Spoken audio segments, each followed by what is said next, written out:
Welcome to Better Coffee. I'm Jamie. I'm Joey. So Joey, what are we drinking today? We are drinking some cold brew. Yes. And I was going to make some, but I was pretty lazy. So we That's went. all right. There's plenty of cold brew. That's right. So we went and we're gonna try out a few different ones, like some prepackaged ones that you can get in the grocery store that I actually enjoy. All right. What we're drinking right now is this from Slingshot Coffee. It's their cold brew.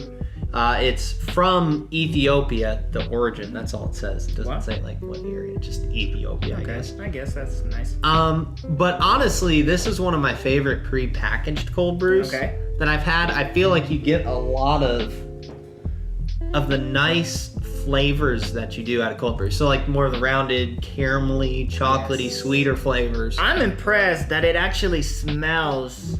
It has that chocolatey caramel smell. In cold brew, you don't have a lot of aromas. You don't. And we're going to talk about why. Okay, so we're going to discuss what first? Like a little background of what cold brew is? So the science, we'll say this. The science. What makes cold brew coffee cold brew? Well, easy. It's not brewed hot. Okay.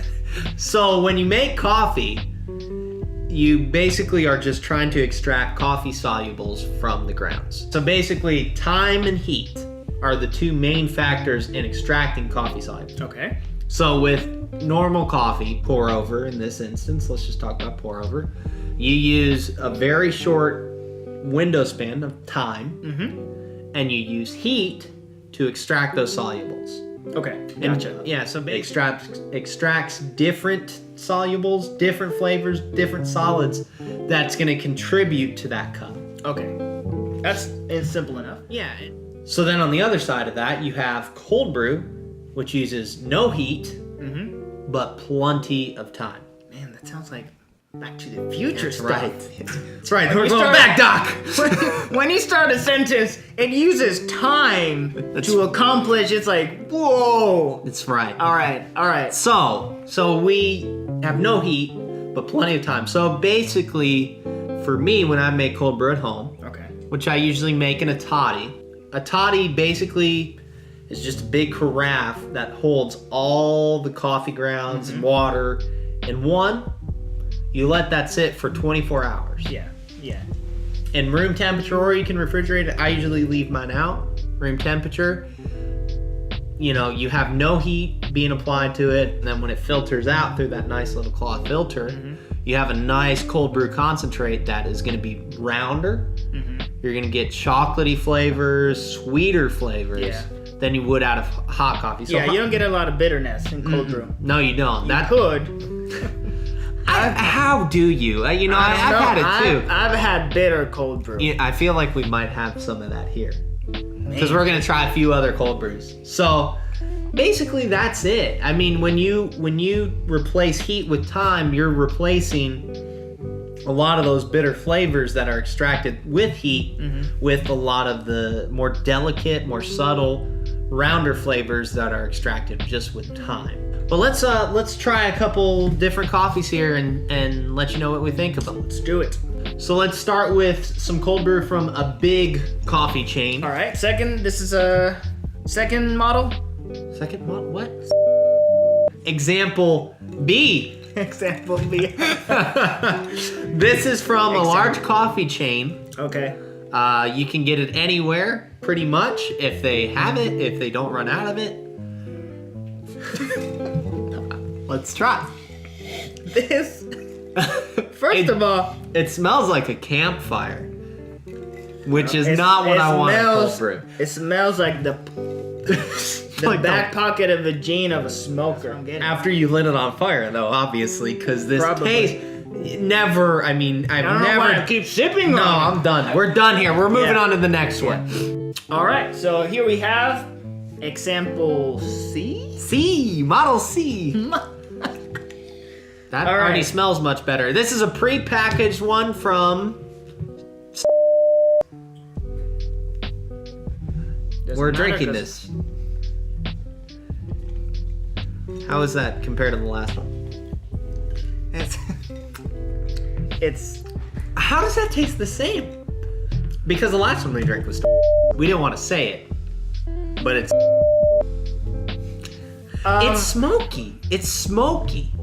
I don't understand like how it gets this smoky. You know when when I was a kid, Nesquik. Like I'm huge on Nesquik. Like the chocolate Nesquik. Yeah, the chocolate Nesquik. But okay. to me, it needed to be powder.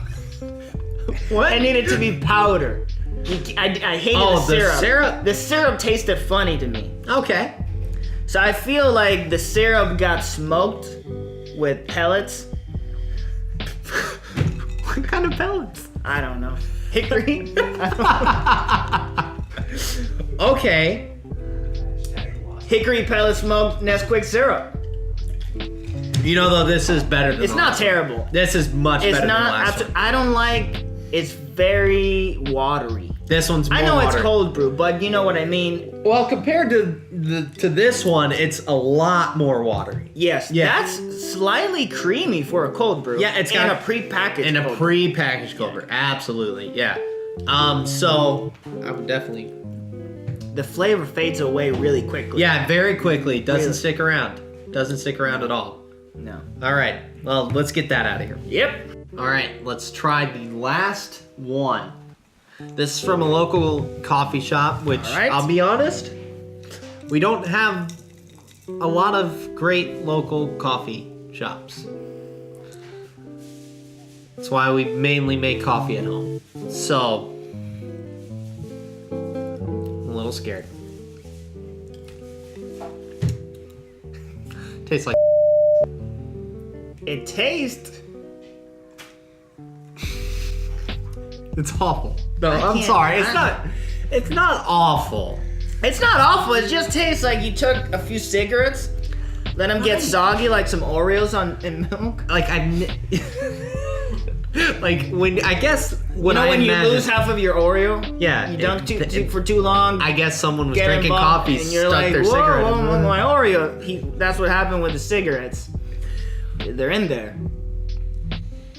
Well, that is pretty bad. It is. It's so bad that I keep testing. Like, Yeah, to be like, no, it wasn't that bad. Let's see again if it's that.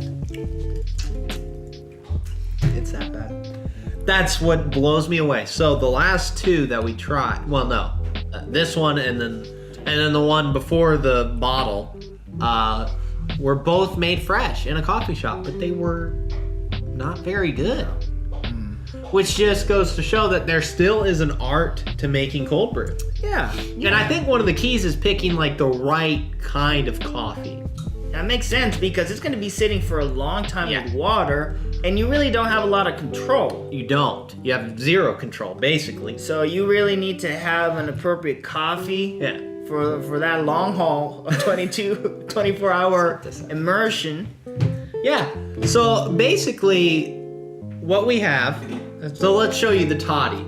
It's pretty much just a plastic bucket That's where time happens. with a carafe. Boom. It's so simple, but I guess if you choose the wrong coffee, if you don't use the right ratios, which cold brew is a pretty high ratio, because normally this makes a concentrate and you cut it with water. Yeah. when So you serve it. mix what you get out of this. With water. Yes. Yeah. And it's pretty simple once you learn how to do it, but I guess it kind of proves there is somewhat of an art to it. Look for coffees that are brighter, more citrusy, Yeah. more astringent, more sharp, Okay. because what that's going to do when you brew it in the cold brew, it's going to mellow all those flavors out and make them a lot nicer to drink. Whereas I guess if you have like some of the roasty, earthy flavors, Yeah. those don't come through very well in cold. And I don't know, it would make sense to me to stay away from dark roast. Yeah. Since it's gonna be a long extraction. Yeah. So to speak. Yeah. So I would stick to chocolatey and fruity and like. Because you're going to get those flavors kind of more mellowed out, which is going to produce just a nicer cup. Okay. So I guess what we're saying is our favorite one that we had was So far. this. Yeah, I'm not a fan of prepackaged cold brew, but Me that neither. was pretty nice. So if you're in a That was pinch, pretty nice. you need some coffee and you want some cold brew, That's a check it winner. out. That's our winner. But you know, some people think that cold brew has a lot of caffeine, which I guess can be true. I think it's kind of hard to measure depending may on. not. Yeah. The thing is, it's easy to drink. It's so easy to drink. You So you can can drink a drink tall cup just of a it. big- Yeah, which I guess is going to have more caffeine just because you're drinking more volume.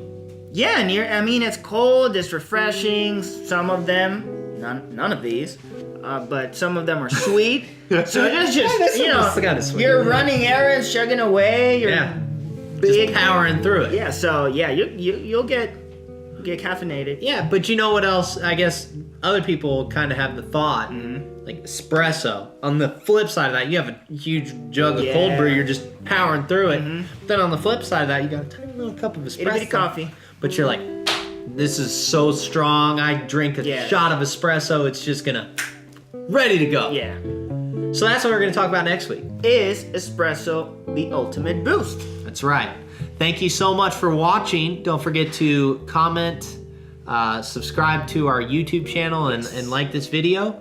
Follow us on Instagram at 2bettercoffee, and we'll see you next week. All right, see you next time.